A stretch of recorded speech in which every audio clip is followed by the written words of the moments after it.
യുവതലമുറയിൽ രാഷ്ട്രീയത്തിന് ഏറ്റവും പറ്റിയ ആൾ ആരാണെന്ന് ചോദിച്ചാൽ അഖിൽ മാരാർ ആണെന്ന് നിസ്സംശയം പറയാനാകും. എപ്പോ വേണമെങ്കിലും നിലപാട് മാറ്റാനും അതിനുവേണ്ടി ഒരു ഉളുപ്പുമില്ലാതെ നിലകൊള്ളാനും അഖിലിനെ കഴിഞ്ഞിട്ടേയുള്ളൂ മറ്റാരും എന്നാണ് കുറച്ച് കാലങ്ങളായിട്ടുള്ള അഖിലിന്റെ പോസ്റ്റുകളിലൂടെ വ്യക്തമാകുന്നത്. മുൻപത്തെ ചില നിലപാടുകൾ കാണുമ്പോൾ കോൺഗ്രസിലേക്കായിരുന്നു അഖിലിന്റെ ചായ്വ് എന്ന് തോന്നുമായിരുന്നു. അതിനെ തുടർന്ന് മാത്രമാണ് പ്രതിപക്ഷത്തിനൊപ്പം ഇഫ്താർ വിരുന്നിൽ അഖിൽ പങ്കെടുത്തതും. പക്ഷേ കോൺഗ്രസിൽ നിന്നും പ്രതീക്ഷിച്ചൊന്നും കിട്ടിയില്ല എന്ന് തോന്നുന്നു.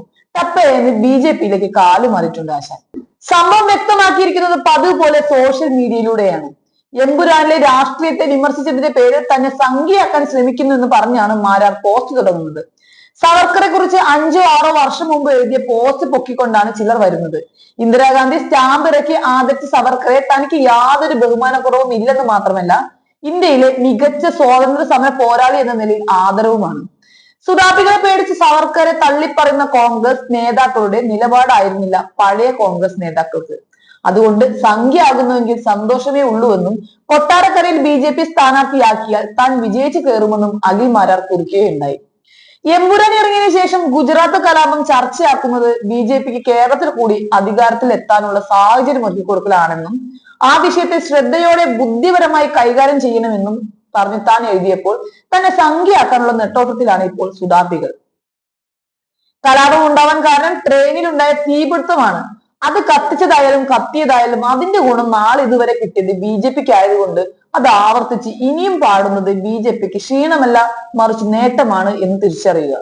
മമ്മൂക്കിക്ക് പത്മഭൂഷൺ കൊടുക്കാത്തപ്പോൾ അംഗീകാരത്തിന് മതം നോക്കുന്ന BJP-യുടെ വർഗീയ നിലപാടിനെ തുറന്നു കാട്ടി താൻ എഴുതിയപ്പോൾ സംഘികൾക്ക് താൻ സുഡാപ്പിയായി.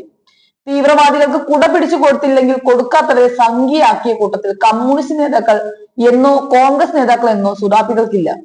സുഡാപ്പികളുടെ ഈ വിളി കേട്ട് ഭൂരിഭാഗം കോൺഗ്രസ് നേതാക്കളും ചിന്തിക്കും, അയ്യോ മുസ്ലിങ്ങൾ ഞങ്ങളിൽ നിന്നും അകന്നു പോകുന്നു. അതുകൊണ്ട് ഇവരിൽ പലരും ഈ തീവ്രവാദികൾക്ക് കുട പിടിച്ചു കൊടുക്കും.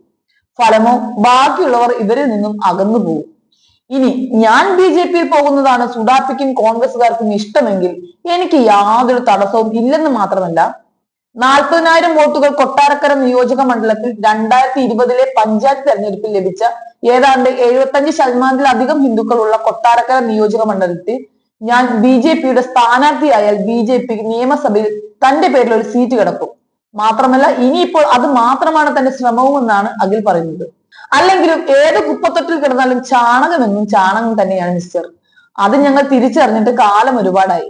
ഇനി എന്നാണ് ചാണക പാർട്ടിയിലേക്ക് ഔദ്യോഗികമായി പോകുന്നത് എന്ന് മാത്രം പറഞ്ഞാൽ മതിയാകും.